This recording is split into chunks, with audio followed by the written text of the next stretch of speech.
Sir Mark Trevor Phillips O'Barks Fick is a British writer, broadcaster and former politician who served as chair of the London Assembly from 2000 to 2001 and from 2002 to 2003.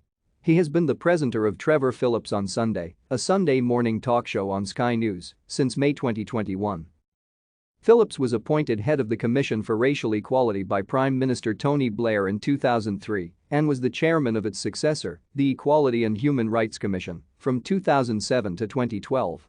He has been a television presenter and executive. After retirement, he continued to chair numerous corporate and social boards. Phillips was the president of the Partnership Council of the John Lewis Partnership from 2015 to 2019 and was the first external appointment for the role since 1928. Mark Trevor Phillips was born in Islington, London, the youngest of 10 children. His parents emigrated from then British Guiana in 1950. He spent his childhood partly in British Guiana and partly in Wood Green, North London. He attended Wood Green County Grammar School on White Hart Lane but took his A-levels at Queen's College in Georgetown, Guyana. Thank you for watching. Like and subscribe if you would like to view more of our videos. Have a nice day.